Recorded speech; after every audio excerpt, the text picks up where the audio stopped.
All right, ready. It's that time again for another knife video. This one is long overdue. Um, a long time ago, like seems like forever ago, but it's only been like a couple months.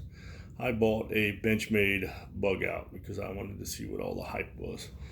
And when I got it, I was just kind of like, eh. My biggest issue with it was were the scales. They were very flimsy. The knife was almost like non-existent.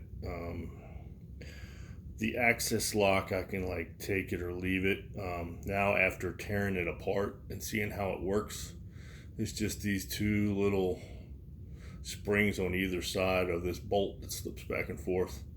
Um, you know, I guess it's an okay knife, but I'd already invested in it. I bought the knife, and then of course I can't ever just leave well enough alone. I have to modify everything that I own. So I had. This has been a journey. I bought a set of Flytanium copper scales off of Blade HQ. Now, mind you, I ordered these in the evening, a couple cocktails in, and when I got them, lo and behold, I had ordered the Bug Out Mini copper scales. And by the time I ordered them and returned them, they were out of stock for the full size Bug Out. So I waited around for like a month for them to come back into stock, and they just never did. So I found this company in Canada that made copper scales. I found them on eBay, and they're actually more expensive than Flytanium scales. So I ordered those, thinking, okay, I've waited around a month for them to get back into stock. They're not in stock. So I ordered these. Well, a month goes by and I still had not received them. So through eBay, I contacted the seller. They told me they would look into it. Another week goes by, still nothing. So I finally file, a grievance, I guess you call it, with eBay against them. And suddenly now they show that they are shipped. So let me back up a little bit. So I filed a grievance and I go on Blade HQ, and lo and behold, they're back in stock again. Now, I had set up my account so I got notifications of when they would be back in stock. Never got a notification.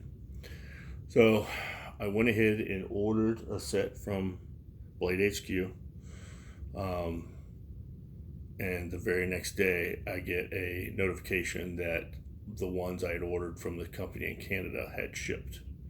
So I'm like, and then I'm thinking in my head, this stuff happens to me all the time. I'm like, I bet you I get both sets on the same day.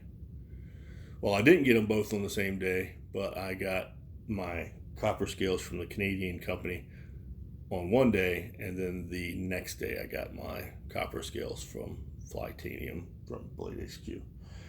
Well, I went ahead and installed, I'm going to call them the knockoffs, on the bug out I had. And luckily, I know a thing or two about a thing or two. I had to end up drilling out the holes for the spacers, the back spacers. The pivot screw was too small. But then, when when I went to put the clip on, those holes were too big. So I have a bunch of knife parts laying around. So luckily, I was able to find a bigger set of screws for that. But it ended up being a major pain in the ass. And then I had to take my little what is it called? It's a little tool, spins really fast. You can put little things on it to sand things down. You know what I'm talking about. It's about yay big. You can put little sanding wheels on it. I had the inside where the axis lock is. I had to kind of grind that out to make sure it laid in there flush. It was just a big pain in the ass. But I stick with things. I don't give up. So I'm going to show you how my murdered out bug out turned out. That's what I'm calling it. My murdered out bug out. So before I show it to you, I tore the whole knife apart, obviously. I ended up acid etching the blade because the blade I got was just a stainless steel blade. And then I tumbled the whole knife. So here we go. So there you go. As you can see, acid etched blade. That is not the clip from a typical bug out. I don't like the typical clip. It's a shallow pocket carry. That is actually a benchmade clip off of an old benchmade I had. And the actual old screws are bigger.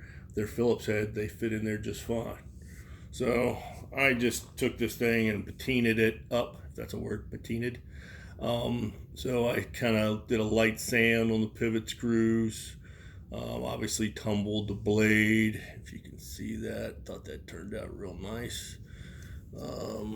Tumbled, acid etched and tumbled the clip, sanded it down.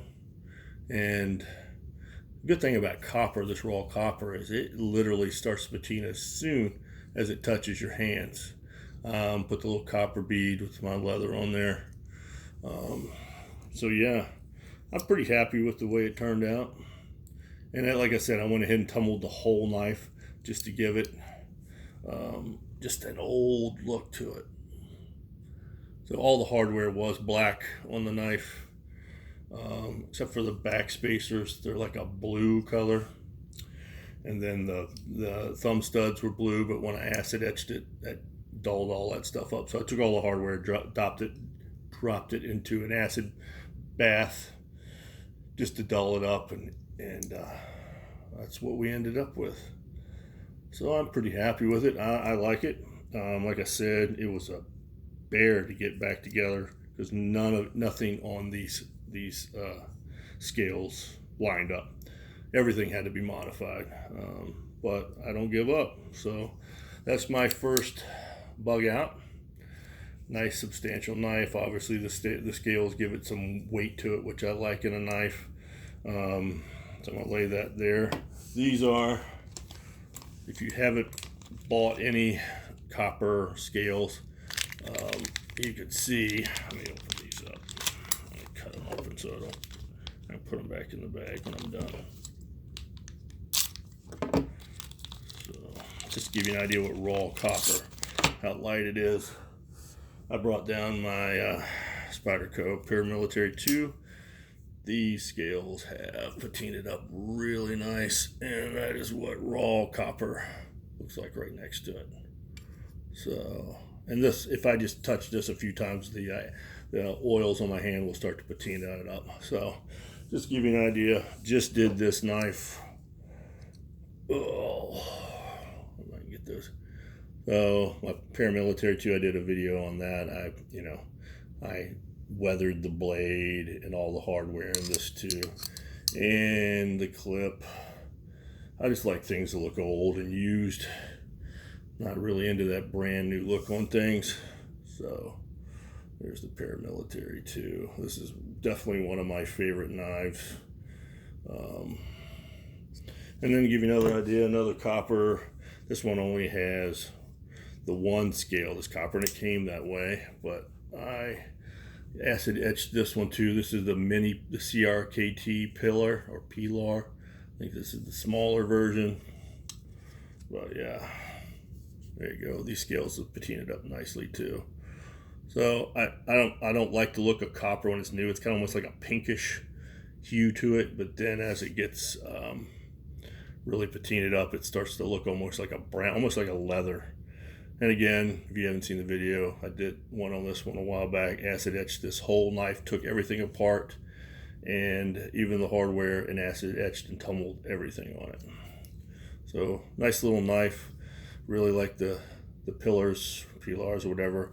I really like that finger choil on the front. My big mitt fits in there. Just wish it had some jimping on the blade. Same with the bug out, no jimping. I guess it has some on the axis lock right here, but not a ton. But you know, this knife is for light use, and I only got it because I wanted to be a cool kid like the rest of y'all. So there's that. And my next knife, I went ahead, since I have another set of now really nice Flytanium scales, I ordered another bug out. And this one I got all blacked out. So I got a blacked out blade and actually has some serration on the blade. So I'll just leave it blacked out. I won't make that one look weathered. I'll just keep it all black with the copper scales.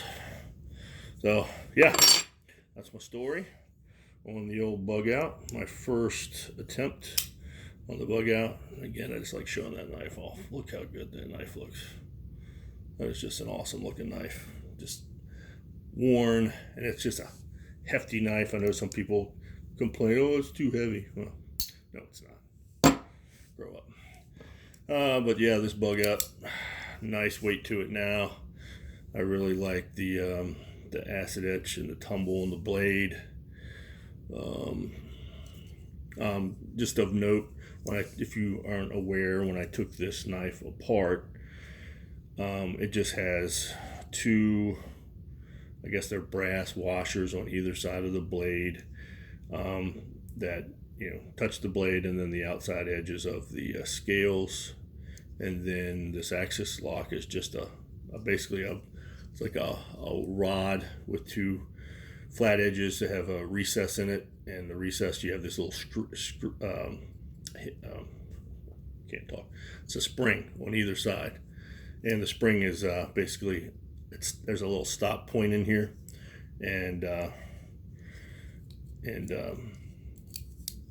you just basically as you pull the spring back, it goes past the what's that called? The tang on the blade, and then you can close it. So there's not a whole lot to this axis lock. I could take it or leave it, to be honest with you.